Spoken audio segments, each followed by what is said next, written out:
আসসালামু আলাইকুম রহমতুল্লাহ বরকাতুহু। দেশে বিদেশে যে যেখানে আছেন আশা করি ভালো আছেন। আমি মোহাম্মদ ফখরুল হোসাইন। দীর্ঘ 25 বছর ধরে মানসিক এবং মাদকাসক্ত রোগীদের চিকিৎসা করে আসছি। তো আজকে কথা বলবো বিভিন্ন বিষয় নিয়ে।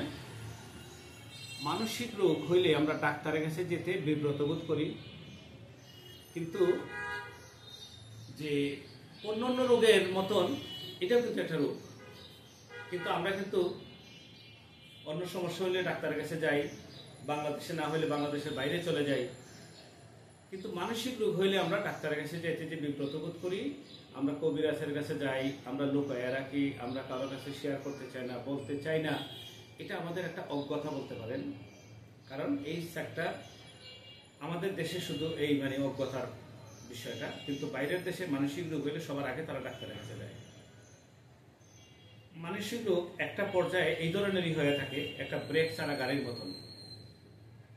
কিছু কিছু মানসিক রোগী আছে, তাদের ইনসাইট থাকে না, তারা সন্দেহবাদী হয়, ভ্রান্ত ধারণা, তারা ফ্যামিলির লোককে সন্দেহ করে, পাশের লোককে সন্দেহ করে, একা একা একা করে থাকতে চায়, কারোর সাথে মিশতে চায় না, নোংরা থাকে, গোসল করতে চায় না, যখন খাবার খেতে চায় অনেক খাবার খায়, কোনো সময় দেখা যায় একদিন দুই দিন কোনো খাবার খাচ্ছেও না।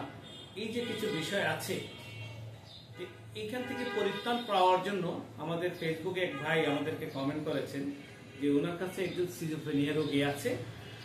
তার সিমটম সম্পর্কে বলছেন যে তার সিমটমগুলো, সে একা একা থাকে, কারোর সাথে মিশে না, কথা বলে না, যে এই যে বিষয়গুলো রাগারাগি করে না। না, সব রোগীরা রাগারাগি করে না, তারা এক ধরনের সাইলেন্ট। মোবাইল যেমন সাইলেন্ট করে রাখলে শুধু কনভার্সন হয় কিন্তু আওয়াজ হয় না।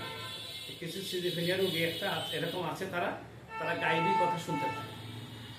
গাইবি কথাটা শুনতে পায় এই জন্য বলছি যে কানের মধ্যে তার ব্রেন থেকেই তাকেই বলে। বুঝতে পেরেছেন? আমি বলবো যারা গাইবি কথা শুনতে পায়, এটা একটা ডিজিজ, এক ধরনের রোগ। এরা যে কোনো মুহূর্তে আপনার জন্য বিপদ হইতে পারে। যে কোনো মুহূর্তে তার কাছে মেসেজ আসবে, এ তোমার শত্রু, একে তুমি আঘাত করো। এই ধরনের কিন্তু অনেক সময় হয়ে যায়। অনেক সময় দেখেন অনেক রোগীরা বাসায় ভাঙচুর করে। তো তাদেরকে দোষারোপ না করে তাদেরকে সুচিকিৎসার মাধ্যমে তাদেরকে স্বাভাবিক জীবনে আমরা ফিরিয়ে দিই। ব্রেন এন্ড লাইফ হসপিটাল আপনাদের পাশে আছে এবং থাকবে। আসসালামু আলাইকুম ওয়া রাহমাতুল্লাহি ওয়া বারাকাতুহু।